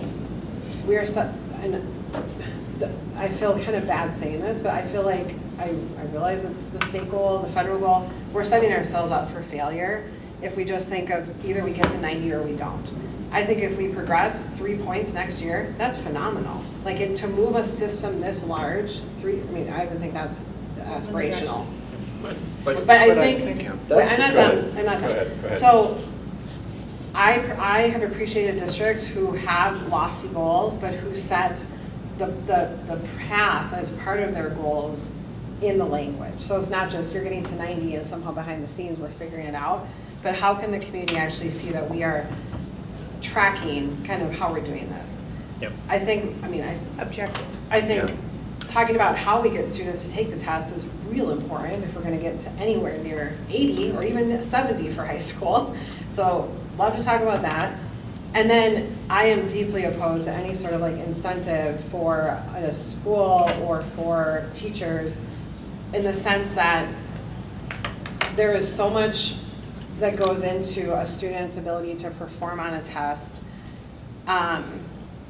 And it should not be based on the demographic of that school or the demographic of a classroom if a student, if a teacher is able to succeed or not. And the other thing I want to say is I think that I want to see progress on these things. I appreciate the districts who have set hard goals in these and have set goal targets. I think we should do that. I am concerned over a couple of these. In order to get to 90, our district will start teaching more towards the test. And that there are ways to get students to do better that isn't what the research says isn't in the best interest actually for student learning.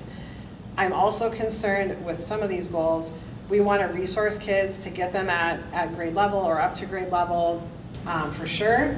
But also we've had very big conversations about rigor for acceleration, for kids who need advanced learning opportunities. And at the end of the day, we have X resources. So to get to a 90% goal will mean a lot of resources need to go there, which we should do. However, that will take away from other initiatives like potentially rigor. So let me just, I started with a context because I don't think we can come in here as a board and say, we're going to set a lower goal than has already been, distributed to all the principals. Right. That doesn't make sense. Like, hey, I understand what the superintendent and his office are requiring, but we're going to set a lower goal. I'm fine if we as a board want to only really analyze, and hold their feet to the fire on growth. 3 through 8, or something like that, or growth like in the next number 4, utilizing FastBridge and student proficiency growth. When you look at like, But I there's, would agree, high school, and we do have another one further down, number 6. of the highest performing districts in the state, we're a higher-ish one, but we're not the highest. The top 2, they're nowhere near 90. So Yeah. just keep that in mind. But again, you set the Orono goal. is not gonna get there You set either. the goal, and I don't Right. think we can set a different goal. No, I for the hear that. MCAs than has already been. But I think it's not like you get to 90 or you fail, No, that is. it's not an all or nothing. It's not like Yeah. we have to fire everybody if we don't hit 90. Like, the idea is to continuously improve. Yes. What he said Just- earlier. just What he Bauman. said Just Bauman earlier. and Brett won't Just give anybody him. bonuses, you know, But no, so- but you have to have a target, like, hey, we No, want to be I excellent. see it, yeah, I support that. Like, And so that but might he's be the already 3 got to a 5 year glide path. target. He already mentioned So what is- he's got a glide path to go, I so think that like. should be in So- here. That's Here's what's great. I think interesting. that should be in here. Agreed. Sorry, Paul. Look, It's okay, go ahead. Looking at the elementary metrics here, I'm looking at Lakeview Elementary School right now. They are testing MCAs for 3rd grade, 4th grade, and 5th grade, okay? 4 years ago in 2021, our reading score was at 73.4%. So that was reading, okay? The following year, 71. The following year, 69. The following year, 68. Not including what just occurred in April for that exam, and we won't get those results until October of this year. But another metric that we ideally would want on the dashboard to say how is the state of our school district would be our MCA metrics in these grade levels. So I am in alignment where 90% could be the 3 to 5 year goal or the overall target, and then we would look to the administration and say, is this possible? No. And they was like, well, these are the resources we're going to need to get us there if you want it in within a year. Well, we can't afford that. Well, what is our appetite willing to accept for a percentage increase for the amount of dollars that we may or may not want to spend? And so we can't get there without their input, but they can't decide how to get there without us telling them 90% is your target. Figure out how to They're get doing there. it already. That's what I'm saying, they're doing it already. Well, So- but if they were doing it right now, they'd be coming to the table tomorrow, letting us know you need No. $10 million to get to 90%. Right. Because if you're not doing that, then you're not doing that. We don't have the Happen. But maybe that's part of the goal. Like, if Yeah. this is already outlined and this has already been implemented, like, where is our role here? Our role is setting the target, and our role is monitoring that they're Target making. set. The target So, set is yes. 90, so then our job as a If we board align with it. is to monitor, Right. are they making progress? Yeah. And our Yes or no? most secure And as I'm resources. looking at Lakeview, the answer is no. Resources. So maybe it's not just, because the target is defined here. We Yep. can all agree that that's the aspirational target we're moving toward. But maybe the role of the board is, yes, to help make sure we're moving in the right direction and getting updates on that, as well as continuously evaluating the resources that are necessary and figuring out ways to get them. Yep. So if we reviewed this dashboard quarterly, we could see FastBridge data, fall, winter, spring. We could see MCA data in the spring or in the fall that says what you taught from the previous year is meeting your MCA benchmarks. If not, then we come back and say the data doesn't work, because we can't be coming back to this like every fall when the exams were taken in April, and now we got to wait a whole year until we see progress changes. I mean, like, we've got to be proactive at this, and that would be one of the key metrics that we'd want to look at. Something more consistent. Yeah. Wait, Paul, did you have something? No, that's okay. I kind of got, Those are my thoughts. that's all right. So I'm just gonna throw this out here as the educator on the board. I'm a little disappointed with this whole discussion, because I look at where we've picked one metric as the quote indicator of success for a student. And I think of myself as a mother and knowing that none of my kids would have met this metric. Does that mean they're any less successful? I mean, they've been Lakeville students their whole academic careers, albeit like 2 years for, minus 2 years for my oldest two, but there's no way they were 90% proficient on the MCAs when they were in 3rd grade. In fact, I remember sitting down with Paul Helberg saying, Paul, I'm gonna exempt my kid from this test next year because he's negative 1%. He's below the first percentile in reading and math, right? But he's been accepted to a community college, he's got a trade career, and he's going on his own, and he's doing it on his own. I'm not supporting him, he's just doing that. And he is a product of Lakeville schools. And that is no less important than the kids that are actually reaching 90%, right? I just want to throw that out there. And so when I listen to this discussion, and I keep it in context with, there's not going to be, all the kids are going to make it there, right? And there's a whole bunch of kids here underneath. But we're not considering the whole child and all of the things that have been presented to us by all of the different departments over the past few months on the things that they need to move our kids forward. And I think, like, as a parent, like, I don't even feel part of this district. Listening to this conversation, I'm just like, my kids wouldn't even fit in. Like, I don't even know what. We're number 3 though. I know. We're number three. I just want to There are many more. add context to this because, again, we're focusing on test scores, and I do not think that's the best metric. But I think to add to Kim, like, I think what it's saying is not that each kid is at 90 or above, but that 90% of Isn't our accurate. kids are proficient, which means 10% are left behind. I'm just saying that So- it doesn't indicate progress. And Given where he was in third grade, he Yes. still graduated from Lakeville schools. He was Yes. still able to go on to a post-secondary institution and be successful. I'm just saying there are lots of kids that fit that glove, right? well, and my issue thinking They about it. weren't 90%. is Maybe that- they were 60, and they're To- still graduated and doing okay. Yeah, to get to That's- this that's- 90%, but we that's have to not- resource this, like, we're like not- nothing we're else not- that we've ever seen, Yep. which will We can't afford eliminate it. resources for the This- kids. Again, this is the federal standard that's been Right. set, that our school has Right. adopted. And we gotta And are look we to gonna the, track it, we gotta you look know? to the administration, and they will share with us how they would get there and how much it would cost, if it's even reasonable. We know it's not reasonable, we know, because we don't have the funding for it. Right. But we don't know how much funding we're going to need Right. if we want to get down there. So the bottom line is, like, we gotta remember, our school district, our primary objective is reading, math, and science.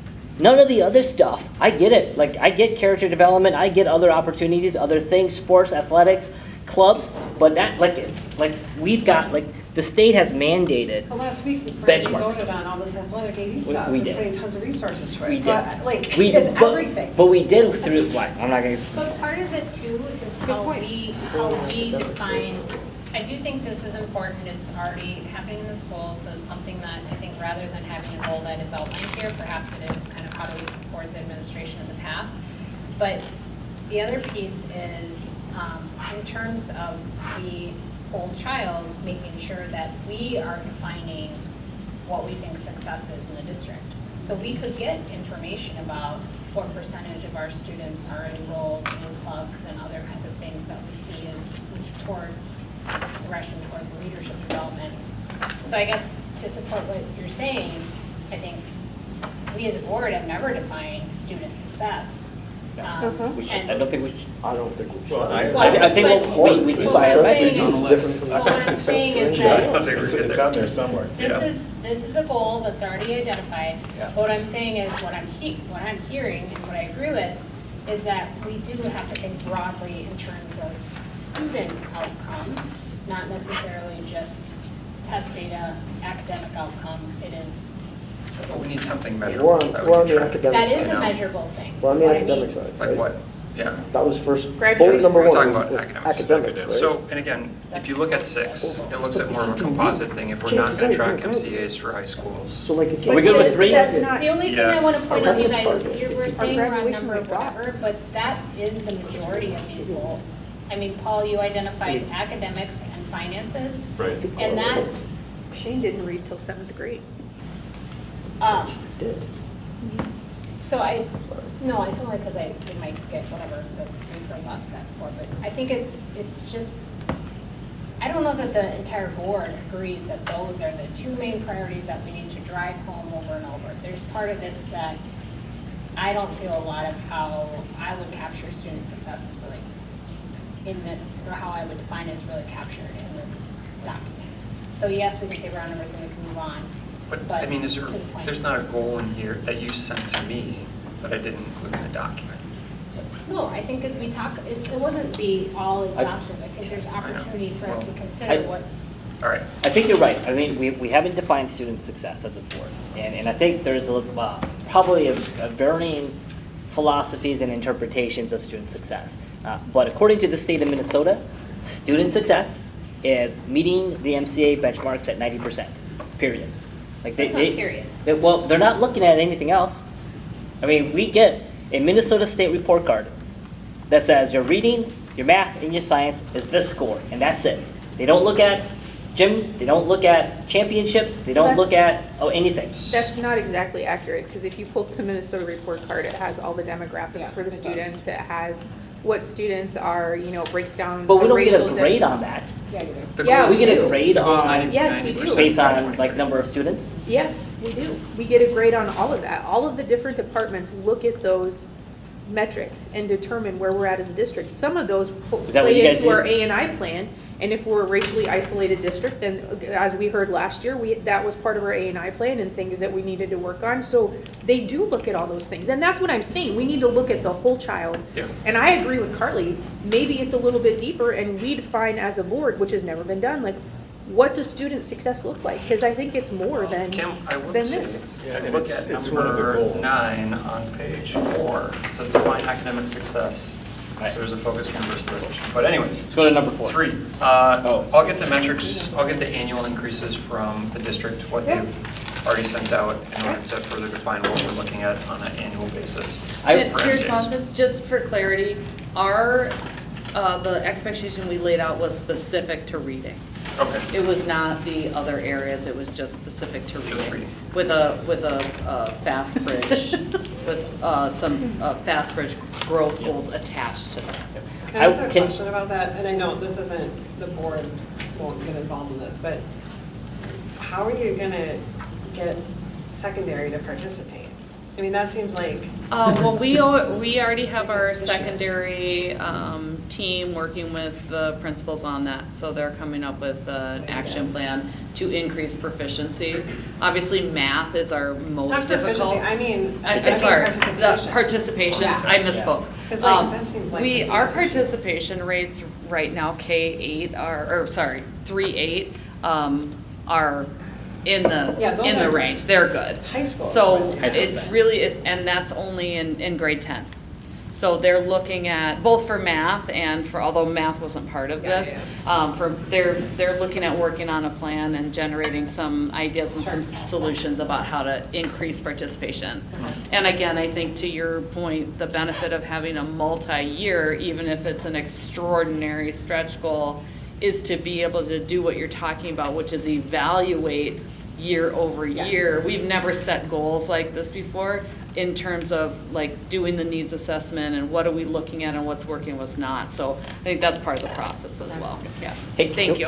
I'd like to expand on number 3. While we can look at the MCA score at grade level, and then there's an aggregate at the elementary level, middle school, and then potentially high school, I would like to add that we look at the benchmarks within the MCAs. Because my biggest concern is that while if we get an MCA score of like 75% for, let's say, elementary, it masks other schools within our district that might be failing because other schools are performing.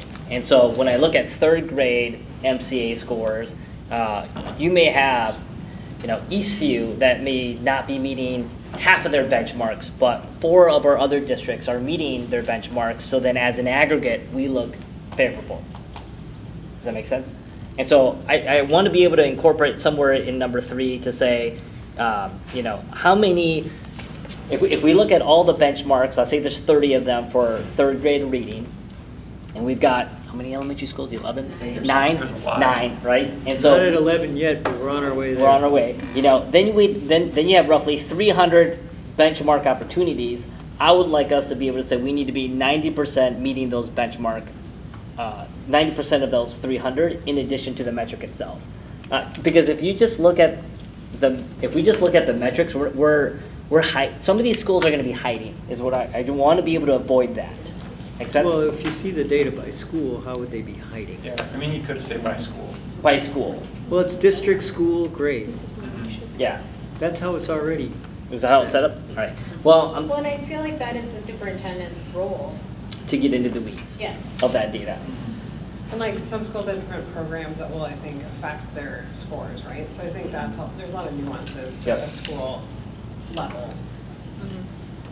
Because when we get 75%, and we've got 3 schools that might maybe failing, but 5 of the schools are doing great, it doesn't tell the full picture. And so I want to make sure that when Well, we when look you at. look at it on district level data, Yep. I would agree with you, but you can drill down to Yes. school level data and see where your shortfalls Yes. are. So I want to get down to that level. But you already are at that level, is what I'm trying to tell you. Yeah. Right. I want to be really careful of what our role is though, because if, in my opinion, data out of context is dangerous. If you were just looking at a data point without understanding the context that goes into it, it can be easily misinterpreted. So Agreed. that's where I Yep. feel like Yeah. it is more the superintendent's role to be in charge or on top of where the schools are performing and what might be going on there and handling that situation with principals directly. It's not, I don't see that as our role. I But see that as. we'd still want to review though and make sure that the superintendent isn't neglecting 2 schools because the other, 7 schools are doing really well. Are carrying the weight. Yeah. That's what I'm trying to get to, is just making sure that It'll we're not just- I feel like hiding. we have to stay up It'll to. naturally happen. Hmm? I mean, Yeah. it'll naturally happen. Right, But, yeah. but Number 4. Well, we are making progress, guys. 4 is about growth. For grades 3 through 8, is FastBridge just grades 3 through 8? Is that- All right. Utilizing FastBridge assessment, increase student growth proficiency by a factor of 1.2 for any student not meeting grade level proficiency in literacy and math. Why only grade 3? It starts in kindergarten, doesn't it? FastBridge. Mm. Is it fair to assess kids at kindergarten? We do it all the time. at the end of grade I mean, 2 is when they determine That's like what intervention was the. started, Yeah. in kindergarten. Quarter 1. Is FastBridge in kindergarten too? I am checking. Yes. 100%. It is, I just 100%. looked at my son. K through 8. So- It might be 1 through 8, but, It's It's kindergarten. kindergarten. no, because you're gonna get the kindergarten will be your benchmark, right? No, they should be using FastBridge to determine whether or not they need intervention, whether or not they still need intervention, Yeah. what So you're type of saying stuff they pre-K? need, all the, well, I guess think if he's we're, saying- are we doing pre-K? Do we do FastBridge and pre? No. I No, don't it's think we just can the do general assessment with the early childhood. So the way fast, Oh, It's growth. This is just growth. I know, but the way FastBridge tracks is that you've got how many kids are exceeding the benchmark according to FastBridge's benchmark, not the state of Minnesota's. How many are at the benchmark, how many are at risk, and how many are like falling behind, all right? And so I appreciate the 1.2 factor, but this goes back to the MCA scores. What percentage of your kids, of our students, do we want at and above? And so if we're gonna use the same rule as 90% for MCAs, we So- should use the same rule for What is FastBridge. this 1.2? What is it, what's the meaning It's of a it? growth factor. It's a growth factor. Mhm. Yeah, So that 20% kids are increase. With progressing by FastBridge, that 1.2. makes sense within FastBridge? Like that growth no, factor that would defined make how? sense. Yes.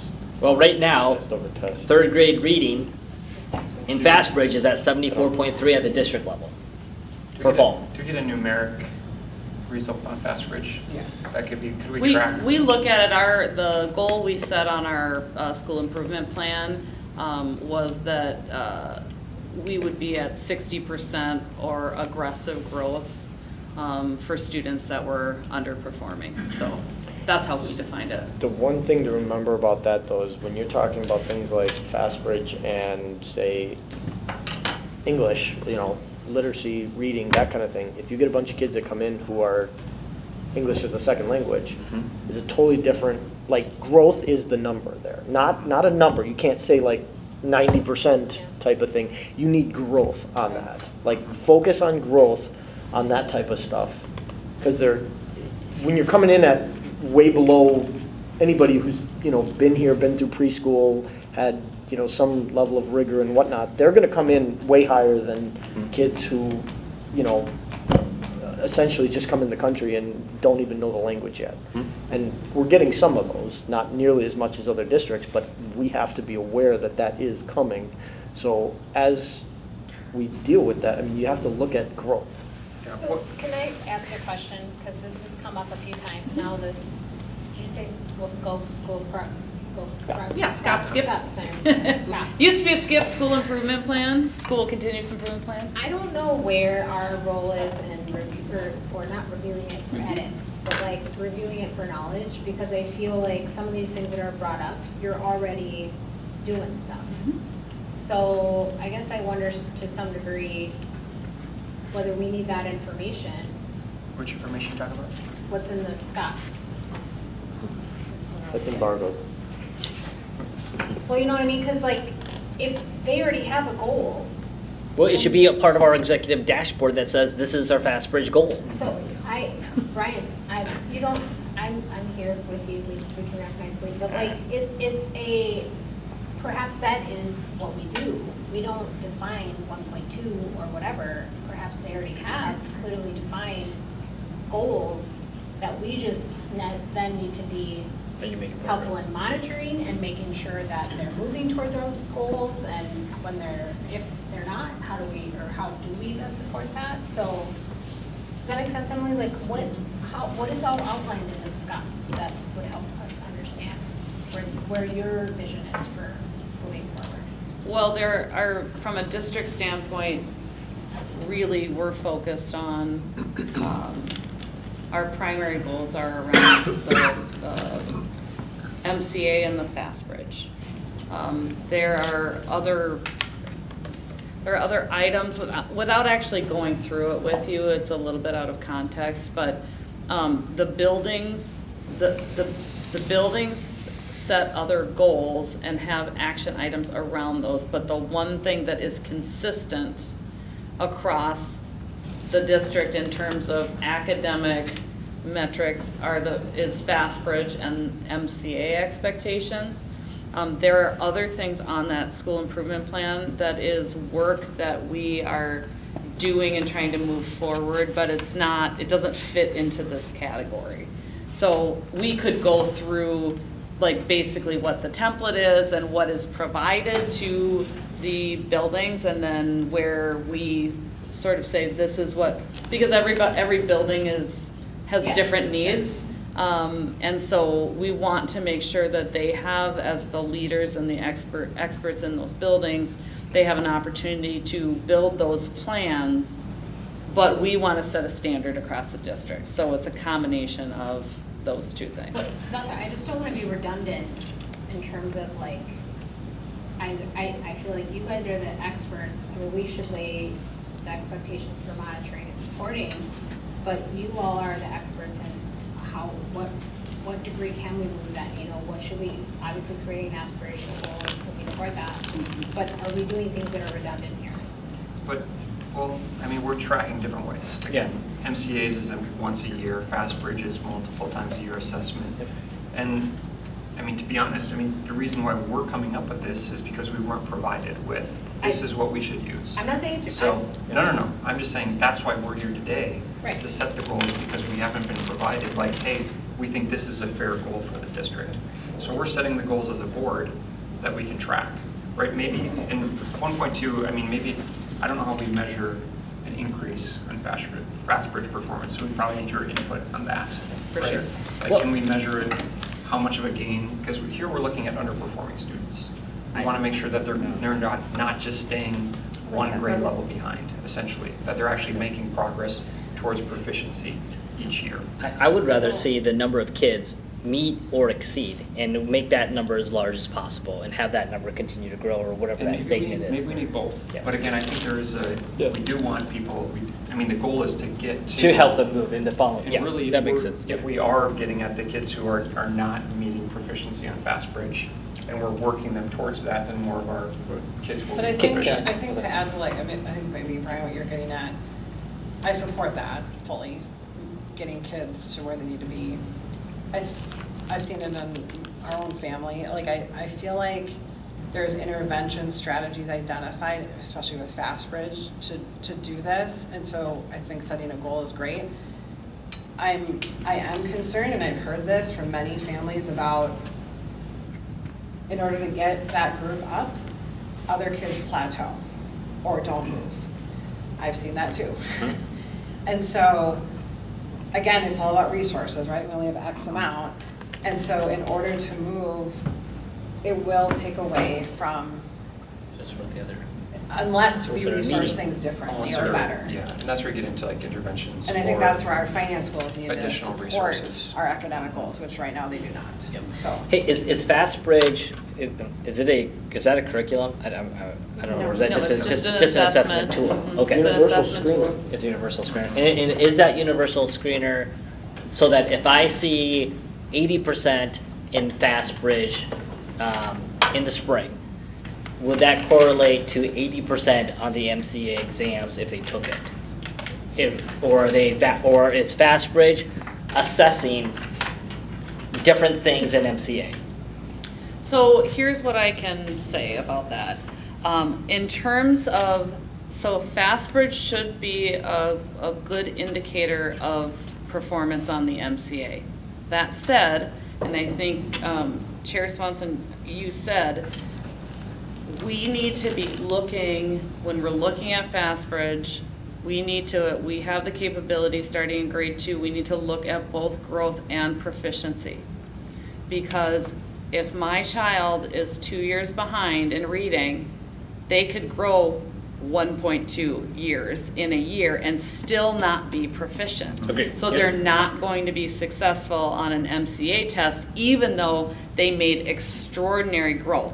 So that's to say that we always want to be looking at both of those metrics simultaneously, because the growth it's a very, very important piece, because kids can only, there does get to be sort of a ceiling in terms of how much a child can grow in a year, although we do see some kind of explosive growth with kids.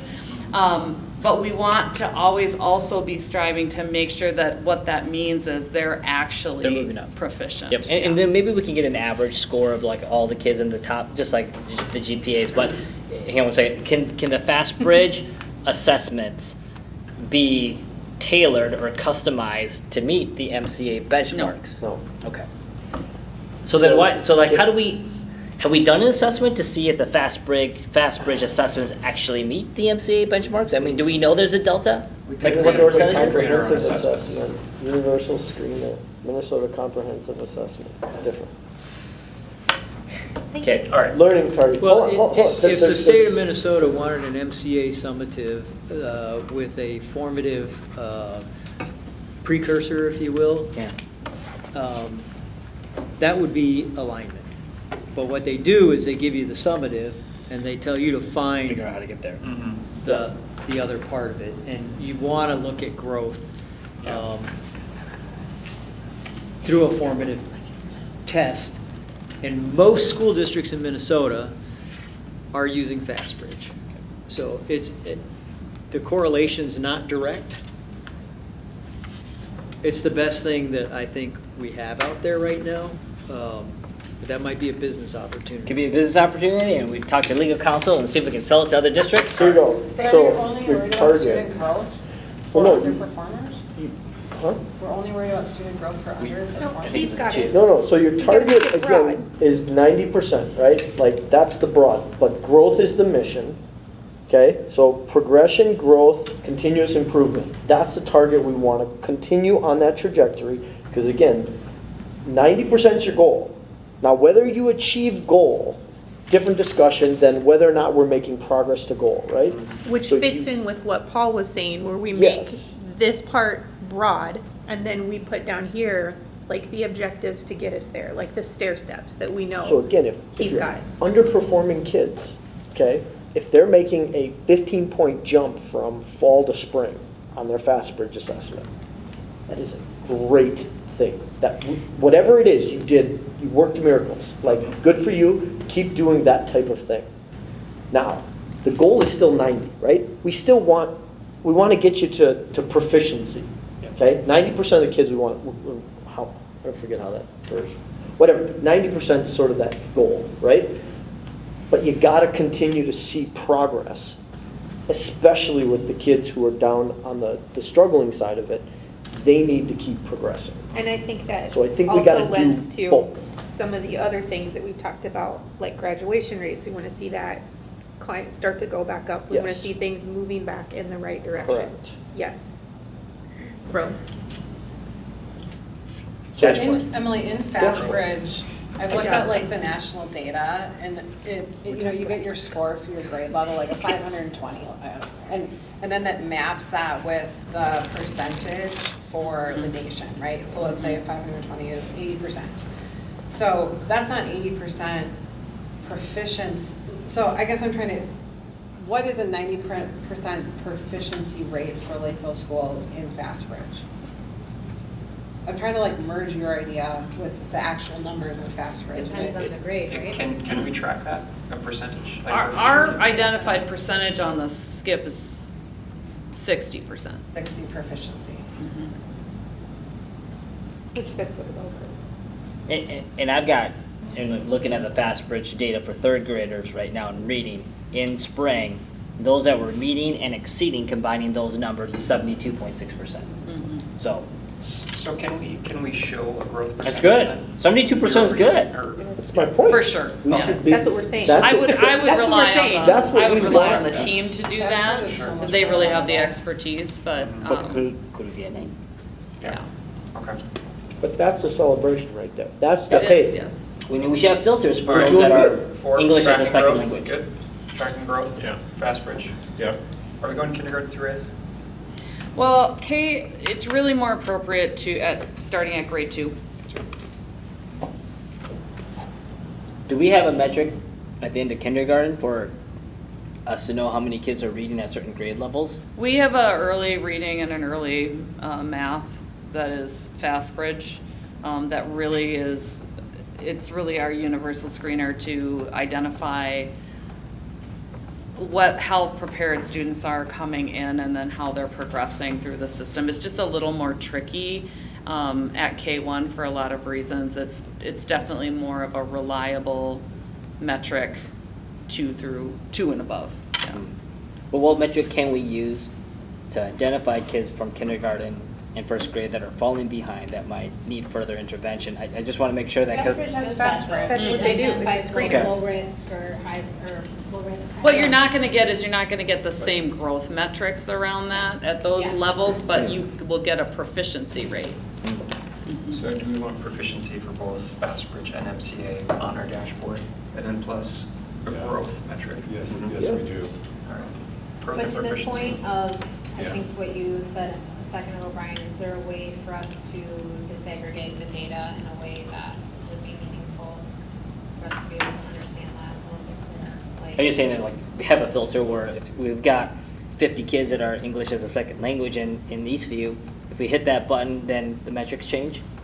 Well, English language learners, along with a lot of other populations, that Mhm. might be, we might consider more variability on the testing or,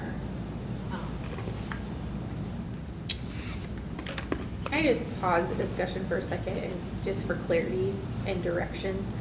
Given that it's 8 o'clock and we've talked through things for like 2 hours, and we still have not discussed anything that's related to what the board is actually going to do, which is what our board goals are supposed to like target. Kim, we gotta like, I understand we need board goals and 100% aligned on that, but we need to make sure that we understand how the district is doing as a whole, and this is like I our don't- first step. I don't disagree with that, but we also need board goals so that we can establish superintendent goals, right? Which are going to align with Right. district things. So Okay. I'm just trying to figure out like, which one do we need to do first? We I do don't have board know, but goals, I'm also page- being mindful of time. There Like, is I'm just board making goals, sure that but we're we we might not structuring get this. to it. that's at the back of the packet. Yeah, that's know. what I'm Fine. saying, like, We so- probably won't get through it all tonight. But Kim, I think some of the things we're talking about do become superintendent and district Right. goals. Yeah. Right. So, I mean, exactly. So- I'm just, for timing wise, like, I'm just trying to figure out where we're at and where we're going to go and what we want to accomplish so that we can make the last, like, hour or so, Keep like, going. Well, to get through what Matt needs to do. If I may, I think, and I don't know if this is a good idea or a bad idea, I'll put it up to the group. Do we want to switch gears? Because we, in 2 hours, have done four of these. Do we want to switch gears, close the meeting, give Brenda the floor, so that Brenda's not here until Wednesday? I'm also not gonna be here until Wednesday. You're stuck, you're stuck. There's a closed session we have to do. Yeah, we Okay. could come back. And so then come back and Come back continue in? this stuff. Yeah. Does that work? Because I do want to talk about number 5, chronic absenteeism. Yeah, I'm Yeah. just trying to be mindful of time. No, I understand. Yeah. So do we need to make a Are you motion to okay go with into that? closed session? Somebody would have to make a motion to go into closed session. But before we do that, is there alignment that we want to do that? Yeah, I don't think Brenda necessarily needs to be here for Right.